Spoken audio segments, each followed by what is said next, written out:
Assalamualaikum warahmatullahi wabarakatuh. Kembali lagi dengan saya Cindy Belanitias. Untuk video kali ini akan ke-8. Saya akan mengambil materi ke-49.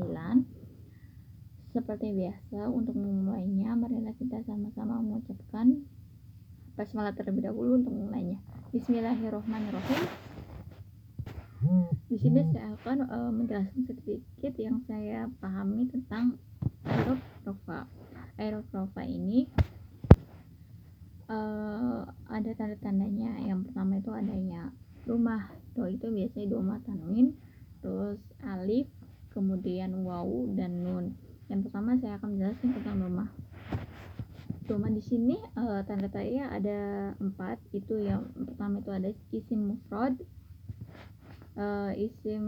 Dalam isim ini dikategorikan sebagai kata benda yang menunjukkan arti satu. Misalkan buku, berarti kan kitabun. Nah, itu kan bunnya itu kan adanya domah tanwinnya, jadi termasuk isim mufrad.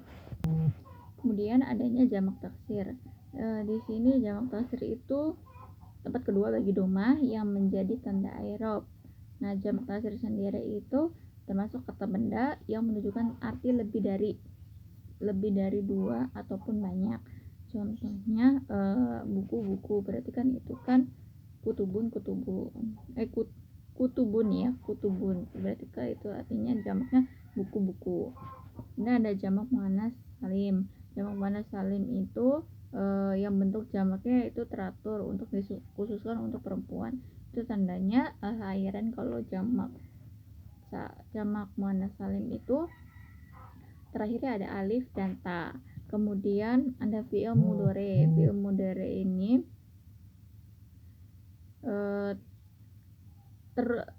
ini tuh di akhir katanya itu tidak terhubung dengan apapun ketika adanya fi'il atau kata kerja. Ya, yang pertama itu tidak terhubung dengan alif. Yang pertama itu tidak terhubung dengan alif tsaniyah atau alif yang menunjukkan arti yang dua, seperti alif dan nun. Kemudian tidak terhubung dengan wawu jamak. Kemudian tidak terhubung dengan ya muannas mukhatabah. Huruf ya menunjukkan arti perempuan yang sedang mengerjakan sesuatu. Kemudian tidak terhubung dengan nun taukid, huruf yang nun yang menguatkan dalam suatu kata kerja tersebut. Kemudian tidak pula terhubung dengan huruf nun niswah yang artinya mereka, yang tapi untuk perempuan yang sedang lagi mengerjakan sesuatu. Kemudian yang kedua itu ada wawu. Kalau wawu itu tanda-tandanya bagi aeroprofa itu ada 2, yaitu jamak muzakkar salim dan asmaul husna. Kalau jamak muzakkar salim itu untuk laki-laki dan cirinya itu adanya wawu dan nun, itu tuh ya untuk muzakkar atau laki-laki. Kemudian asmaul khosa itu tempat kedua bagi wawu untuk menjadi aeroprofa. Itu ada 2, yaitu adanya alif yang ada hamzahnya ketemu ba, terus ada alif ada hamzahnya ketemu kho, kemudian ha sama mim itu cirinya. Kemudian adanya za sama waw. Kemudian alif ya. Alif itu adanya isim tasnya. Isim tasnya ini isim yang menunjukkan arti 2 isim. Isim ini harus ditambahkan dengan alif dan nun di akhir katanya. Kemudian yang terakhir itu adanya nun. Kalau nun itu tetapnya nun atau di tanda tandanya al-af'ul khamsah. Al-af'ul khamsah ini tanda i'rab yang berakhiran dengan nun, dan tempat untuk nun ini hanya terdapat pada af'ul khamsah. Yang artinya af'ul khamsah ini kata kerja yang 5, yaitu untuk kami berdua laki-laki, dia berdua laki-laki, kalian untuk laki-laki, mereka laki-laki, dan kamu untuk wanita. Yang itu semua itu untuk yang sedang melakukan sesuatu atau mengerjakan sesuatu. Itulah penjelasan Aeroprofa yang saya jelaskan tadi. Selanjutnya saya akan menyebutkan contoh-contoh yang saya dapat di materi ke-49 kali ini. Yang pertama, contoh pertama itu ada wayan bagi. Wayan bagi itu adanya huruf atof. Huruf atof itu yaitu waw ya, salah satunya ini sini wayan bagi. Kemudian yang bagi ini termasuk ke dalam isim mudhari karena diawali dengan ya. Kemudian ada tolibil ilmi. Nah, di sini adanya huruf jar yaitu ilmi yang berawal dari kata ilmun. Karena adanya alif lam, maka akhirannya harokatnya berubah menjadi kasroh. Kemudian ada fi jami'il awqati. Nah, ini adanya dua jar ya, yaitu fi dan alif lam. Maka kedua ini akhirannya berubah harokat menjadi kasroh. Kemudian adanya ayyakuna. Ayyakuna ini termasuk dalam isim muzakkar salim karena adanya wawu dan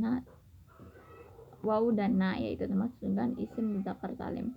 Kemudian fi daqaiqil ulumi. Di sini juga adanya dua jar yaitu fi dan alif lam. Maka kedua ini kata akhirannya harokatnya berubah menjadi kasroh. Kemudian ada hatta. Hatta ini termasuk dalam harokat muqaddarah. Ini harokat muqaddarah ya. Kemudian ada suwaban. Suwaban ini termasuk ke dalam ini airob. Airob di sini tuh termasuk ada alif dan ba. Yang saya sudah jelaskan tadi itu termasuk dalam asmaul hamsah ya. Kemudian ada waya'tada, termasuk ini dalam huruf atof ya, adanya wawu. Kemudian bita'amuli itu termasuk dalam huruf jar, maka kata akhiran harokatnya berubah menjadi kasroh. Kemudian al-faqihi al-munaziri bita'amuli. Di sini termasuk adanya 3 huruf jar ya. Yang pertama itu al-faqihi itu alif lam, al-munaziri itu jar alif lam, dan bita'amuli termasuk huruf jar yaitu ba ya, bi. Maka ketiga-tiganya ini kata akhirannya harokatnya berubah menjadi kasroh.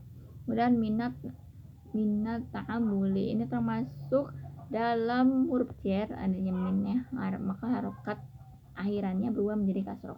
Kemudian al-kalami ini termasuk dalam huruf jar juga dikarenakan huruf jar itu alif lam, maka kata akhirannya berubah menjadi kasroh.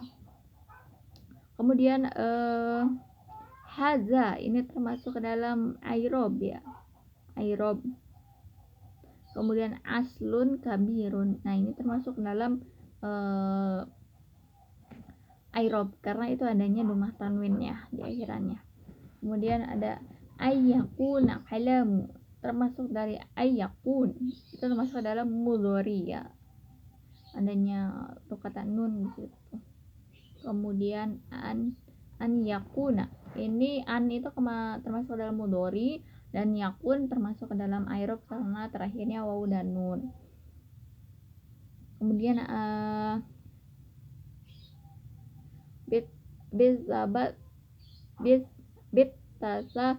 tasabbuti ini termasuk dalam huruf jar dikarenakan huruf jar di sini adanya huruf bi, maka kata terakhirnya berubah menjadi kasroh.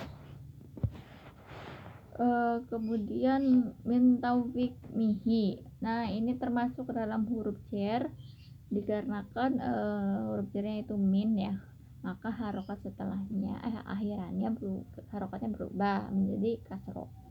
Dan fi asulil fiqhi ini adanya dua huruf jar yaitu fi dan alif lam, maka keduanya harokatnya berubah menjadi kasroh. Dan ra'sun a'li, nah dalam ini huruf jar itu adanya alif lam ya, alif lam, maka harokat akhirannya berubah menjadi kasroh. Itulah contoh-contoh yang saya dapat di materi materi ke-49 kali ini.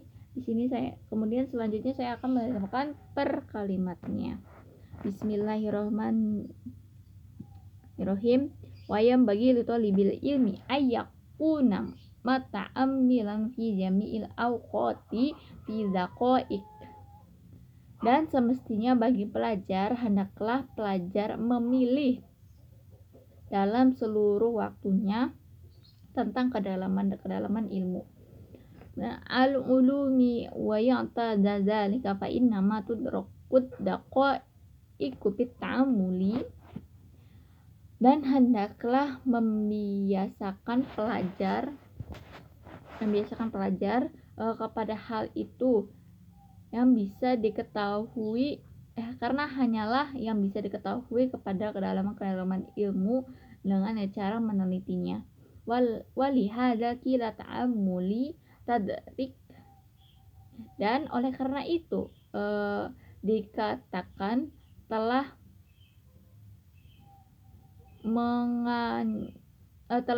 telitilah atau menghayalah, maka kamu bisa mengetahuinya. Dan la budda minat ta'amuli qabla al-kalami hatta yakuna swaban. Dan semestinya dari meneliti itu sebelum berbicara itu, sehingga jadilah perkataannya yang benar. Jadi untuk sebelum kita berbicara itu, kita harus buktiin dulu, meneliti dulu agar setelahnya perkataan kita itu benar. Nah, fa innal kalama qas-sahmi fala budda min taqwimihi bit'amuli qabla al-kalami hatta yakuna musiban. Maka sesungguhnya berbicara itu seperti anak panah, maka semestinya seperti dengan meluruskan anak panah itu dengan cara meneliti sebelum kita berbicara. Jadi perkataannya itu tepat ya. Maka seperti yang saya dikatakan, untuk sebelum untuk berbicara itu harus meneliti dulu mencari dulu itu apakah benar atau tidak, agar perkataan itu tepat dan tidak salah. Wa qala fi asulil fiqhi. Dan berkata pengarang dalam ilmu fikih, hadza aslun kabirun wa huwa ayyakuna al-kalamul faqihi al-munaziri bit-ta'amuli. Inilah dalam modal yang sangat besar, yaitu hendaklah perkataan ahli fikih yang sukar didiskusikan, ahli fikih yang munazir dengan maunya dengan berpikir. Illa rasul aqli ayyakunal kalamu bitasabbuti wa ta'amuli. Dan dikatakan juga modal yang bertukar itu adalah hendaklah perkataannya itu tepat dan pikirannya secara mendalam. Jadi inti dari materi ini tuh, jika kita ingin sebelum berbicara itu kita tuh harus menelitinya dulu, perkataan kita itu benar atau enggak, supaya perkataan kita itu tepat. Dan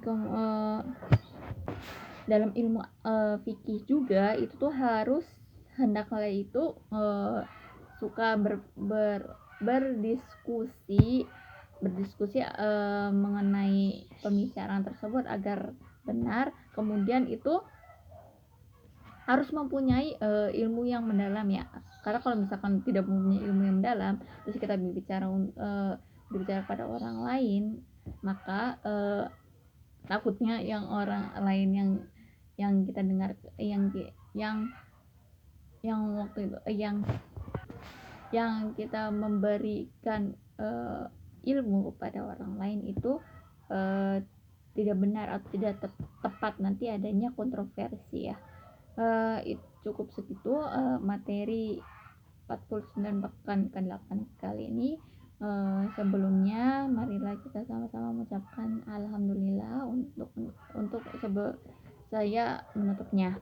Alhamdulillah. Sekian dari saya, kurang lebihnya mohon maaf. Wassalamualaikum warahmatullahi wabarakatuh.